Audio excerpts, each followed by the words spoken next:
జై మార్కండేయ, జై పద్మశాలి. పట్టణ పద్మశాలి కుల బాంధవులందరికీ నా యొక్క సాయంకాల నమస్కారములు. నా పేరు భీమార్తి సురేందర్. నేను నల్లాన్మాన్ తరఫ 11 అధ్యక్షుని, కొండ లక్ష్మణ బాబూజీ అభివృద్ధి కమిటీ కోశాధికారిని. చిన్న విన్నపం చేయడానికి మేము ముందుకు వచ్చిన. ఇప్పుడు మన ఎలక్షన్ టైం ఇది.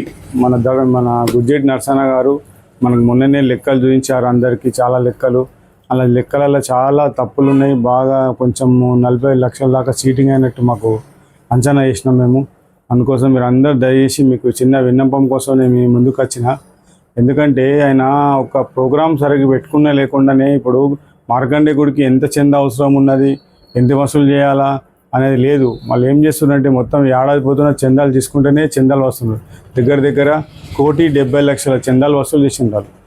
అలా ఆల్రెడీ గవర్నమెంట్ తరఫున వచ్చినాయి ₹1,00,00,000. మళ్ళీ కళ్యాణ మండపం 25 లక్షలు. దాని కాంట్రాక్ట్ ఆయనే తీసుకున్నాడు. ఆయన దగ్గర డబ్బులు లేకుండా ఏం చేసిండు, ఈ చందాలు వసూలు చేసుకుంటా ఇళ్ళకెళ్ళి పెట్టేసిండు. ఆయనకి డబ్బులు లేవు. ఏమనంటే ఏమంటుండే, ఇప్పుడు ఆ బిల్ అంతా వచ్చినప్పుడు ఆయనకి ఇళ్ళనే జమ ఇస్తా అంటున్నాడు. ఎంతవరకు వాస్తవం? లేదంటే నేను ప్రామిసర్ నోట్ చేస్తా, మా భార్యతో సంతకం పెట్టిస్తా, ఇట్లా మాట్లాడుతున్నాడు. ఇట్లా సంఘాలలో ఇట్లా నడుస్తుందా ఈ పద్ధత? నీ డబ్బులు లేకుంటే నువ్వు తీసుకుంటే లేకుంటే కాంట్రాక్ట్ వేరే వాళ్ళకి ఇచ్చాను నేను కాంట్రాక్ట్. అప్పుడు వేరే వాళ్ళకి ఇస్తే వాళ్ళు చేసేస్తుండే ఆ పని. మనకి చందాల పైసలు ఇట్లనే ఉంటుండే. మనకు ఇంకా డెవలప్ ఇంకా ఎక్కువ వేసుకుంటుండే. మనకు కళ్యాణ మండపం ముందే తయారైపోతుండే. మనం మంచిగా కిరాయిలు ఇచ్చేసుకుంటే మనకి ఇన్కమ్ వస్తుండే. దీనివల్ల ఎంత నష్టమవుతుంది మన సమాజానికి. మళ్ళీ చందాలు మేము అందరం ఎందుకు ఇచ్చినాము? మన సమాజం కోసం చందాలు ఇచ్చినాం. కానీ మీరు కాంట్రాక్ట్ రూపంగా దాన్ని యూజ్ చేసుకొని ఇప్పుడు ఆ చందా దీనిలో జమ కడతా అంటే ఇది ఎంతవరకు వాస్తవం మీరు అందరూ గమనించాలా. కుల బాంధవులారా, ఇది గమనించండి మీరు అందరూ. ఈ పద్ధతేనా? అందుకోసం ఒకసారి గమనించండి. ప్రతి చిన్న విషయంలో కూడా ఇన్నిట్లే ఉండదు. పెద్ద ఖర్చులు చూపించింది. అలా ఖాళీ మార్కండేయ మన పునఃప్రతిష్టాపన కోసమే దగ్గర మనకు 18 లక్షల ఖర్చు చూపించిండు. ఎంతవరకు వాస్తవం? విగ్రహాలు తేవడానికి 6.5 లక్షల ఖర్చు చూపించిండు. ఏంటిది ఇది? చిల్లర ఖర్చు 5 లక్షలు చూపించిండు. అన్ని ఖర్చులు రాసిన తర్వాత మళ్ళీ చిల్లర ఖర్చులు ఏముంటాయి? ఏంటిది ఇది? ప్రతిసారి పొద్దున్న రావాలా, అక్కడ కూర్చోవాలా, ఛాయ్ తాగాల, టిఫిన్ చేయాలా, వాళ్ళు మంచిగా ఉన్నారు వాళ్ళకి ఫోన్లు చేయాలా, పోగానే వాళ్ళకి శాలువా కప్పాలా. శాలువా కప్పినప్పుడు పెద్ద మనిషి ఏమంటారు, ఇంత పెద్ద మనుషులు అందరూ ఇంటికి వచ్చిర్రు అని చెప్పి ఏమైంది అంటే ఇట్లా చేసుకుంటే చందా ఇస్తే మంచిగా చందా వసూలు చేయాలి. పొద్దున్న దాకా ఏడాదిపోతుంది ఇదే కార్యక్రమాలు పెట్టుకున్నారు. ఇది గొప్పతనం కాదు మీరు చేసుడు. గవర్నమెంట్ తర్వాత పైసలు తెచ్చడం గొప్పతనం. అదే మా సత్యపాలన్న చూడండి మీరు. పోయినసారి మన పద్మశాల సమాజానికి 8 కోట్ల చిల్లర పైసలు తెచ్చుకున్నాడు. అయినా సత్యపాల్ అంటే గ్రేట్. అది గవర్నమెంట్ తరఫున పైసలు చేసి మన తరపాలకు అన్ని తరపాలకు దగ్గర 2 టైం 5 లక్షలు ఇప్పించిండు. అది గొప్ప. మీరు ఏమి ఇచ్చిండ్రు పైసలు? ప్రతిరోజు రావాలా, చందాలు చేయాలా. ఇప్పుడు నేను సొంతంగా నేను ఇచ్చిన 15,000, మా సంఘం ద్వారా 10,000 ఇచ్చిన. ఇట్లా ఎంతమంది ఇచ్చిండ్రు? ఎందుకు అందరు గుడి మంచిగా చేసుకుంటా ఇచ్చినాం. మీ గుడికి ఎంత అవసరం ఉంటే అంత తీసుకోలేదు. బాగా వసూలు చేసేసిండ్రు. దాన్ని నువ్వు కాంట్రాక్టర్గా నువ్వు ఉపయోగించుకున్నావు. ఇట్లా అన్నీ అలా దొంగ లెక్కలు ఉన్నాయి. ఇట్లా చేసుకుంటా పోతే ఎట్లుంటుంది పద్ధతి చెప్పండి. మళ్ళీ ఒకటి, మేము మొన్న ఆల్రెడీ చెలో హైదరాబాద్ ప్రోగ్రాం పెట్టినాం. ప్రోగ్రాం పెడితే మీరు ఏం చేసిండ్రు? ఆ రోజే జనరల్ బాడీ మీటింగ్ పెట్టిండ్రు. మళ్ళీ మన అనిల్ అన్నతో మాట్లాడి అది చేపించి మీటింగ్ క్యాన్సిల్ చేయించినాం. నీకు హైదరాబాద్లో మీటింగ్ పెట్టిండ్రు. వాళ్ళు మన పద్మశాలి సమాజం కోసం పెట్టిన వాళ్ళు, బీసీల గౌరవం కోసం పెట్టిండ్రు. ఒక ముఖ్యమంత్రి వస్తున్నాడు మన పద్మశాలి మీటింగ్ అంటే. మీటింగ్ వస్తే ఆ పద్మశాలి మీటింగ్ వస్తుందంటే ఆ సంఘం ఎంత పెద్ద సంఘం ఉంటే మీకు ముఖ్యమంత్రి వస్తాడు.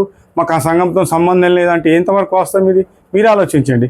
ఆ రోజు మనకు కొంతమందికి చెప్పిండు కాబట్టి 2 బస్సులు కూడా మాకు సరిగా నిండలేదు. 10-20 మంది తక్కువ ఉన్నారు బస్సులో. ఎంతవరకు మీరు ఆలోచించాలా. ఇట్లా పద్మశాలి సమాజాన్ని డిస్టర్బ్ చేయొద్దు. మీరు చేయండి. కానీ ఇట్లా డిస్టర్బ్ చేసేది ఏమిటి? ఎవరు వాట్సాప్లలో పెట్టిండ్రు. ఆ రోజు మనం పోవద్దు, బహిరంగ సభను డిసైడ్ చేయాలని అది పద్ధతి. అది తర్వాత ఈ విషయంలో మేము జిడ్డు సత్యపాల దగ్గరికి పోయి మాట్లాడినాం. అన్న సారీ అన్న తప్పైందని కూడా ఒప్పుకున్నాడు. ఇది అంతా పద్మశాలి సమాజం పెట్టిపోతుంది. మనం ఒక్క తాటిపై నడవాలి. మళ్ళీ ఏమంటాడు ఒక పెద్ద మనిషి, లెక్కలు ఏమున్నదిలే, మనకైతే గుడి అయితే మంచిగా కట్టిండు కదా, కళ్యాణ మండపం వచ్చింది కదా అంటే ఏమన్నట్టు అంటే ఎంతైనా తినచ్చా? ఇట్లా పెద్ద మనుషులు ఇట్లా మాట్లాడితే బాగా మంచిగా ఉంటుందా? మీరు ఆలోచించండి. మళ్ళీ ఏమంటారు, ఒక పెద్ద మనిషి అలా క్యాండిడేట్లే దొరుకుతలేరు కొండ లక్ష్మణ బాబూజీకి అంటున్నారు. అసలు క్యాండిడేట్ ఏముంది? ఆ పెద్ద మనిషి క్యాండిడేట్ మా మనిషి, బుర్లే మా మనిషి, అవధూత మనిషి మా మనిషి. మా కొండ లక్ష్మణ గెలిచి వచ్చిండు. మా బింగి ధర మీరు మా మనిషి, తులసి మా మనిషి, కొండ లక్ష్మణ మనిషి.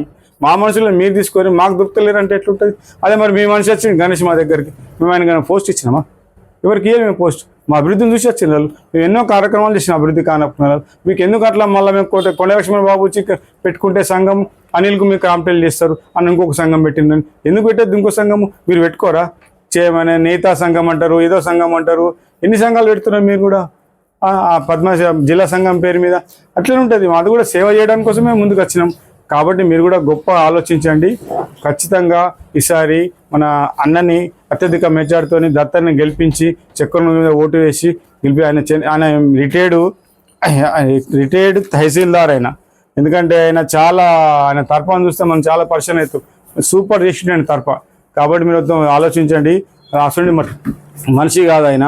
మళ్ళీ మనకు రిటైర్డ్ అయిన మొన్న చోటు భూమేశ్వర్ గారు రిటైర్డ్ అయింది. ఆయన మన పద్మశాలి సేవ చేస్తామని చెప్పేసి నేను కూడా వస్తాం మీ ప్యానల్ కానీ వచ్చి మరి మా దగ్గరికి వస్తే ఆయనకు కూడా మేము పెద్ద పోస్ట్ ప్రధాన కార్యదర్శి పోస్ట్ ఇచ్చినాం మాకు. మళ్ళీ మా సాయిలన్న మోన సాయిలన్నకి అందరు తెలిసిన విషయమే. ఆయన ఎంత దాత. ఆయనను కూడా మేము క్యాండిడేట్గా కోశాధికారి తీసుకున్నాం. ఇట్లా చూస్తుంటే మా అన్నకు అనుభవం ఉన్నది. 2 సార్లు ఉపాధ్యక్షులుగా అనుభవం ఉన్నది. మళ్ళీ కన్న దుబారాజం రిటైర్డ్ ఎంప్లాయ్ అయిన గజైన. ఇట్లా అందరు రిటైర్డ్ టీచరు. మళ్ళీ బావల శ్రీనివాస్ సిఏ చార్టెడ్ అకౌంటెంట్. ఇలా చూస్తుండే భూసా శ్రీనివాస్ ఇలాంటి టెక్నీషియన్స్ ఎంతమంది ఉన్నారు చూడండి. మీరు ఆలోచించండి సార్, ఓటేయండి. కాబట్టి మీ అందరికి ఒక చిన్న విన్నపం చెప్తున్నా అండి. అదే అంటున్నాడు. ఇప్పుడు మళ్ళీ జిల్లా సంఘం అంటాడు హనుమాలన్న. ఏమంటాడు జిల్లా సంఘం అంటాడు? ఏం ప్రోగ్రామ్ చేసిండు హనుమాలన్న జిల్లా సంఘంలో? డాక్టర్స్ డే, టీచర్స్ డే, జెండా వందనము, ఇవే 4 కార్యక్రమాలు చేయాలా, చేతులు దులుపుకునాలా. మీరు మంచి కార్యక్రమాలు చేస్తే, మీరు పెద్దలు మంచిగా చేస్తే మేము చిన్నోళ్ళం కూడా అసలు చూసి నేర్చుకుంటాం. పెద్ద సంఘం ఎట్లుంటే చిన్న సంఘం అట్లా మంచిగా ఉంటుంది. కానీ మేమేం చేయకుంటే చిన్న సంఘం ఏం చేస్తుంది అన్న? ఇది కూడా ఆలోచించండి. కొంచెం ఆలోచించి ఈసారి గట్టిగా మా చక్రం గుర్తు మీద ఓటేసి అత్యధిక ఓట్లతో గెలిపించగలని మీ అందరినీ కోరుకుంటున్నాను. జై మార్కండయ్య, జై పద్మశాలి.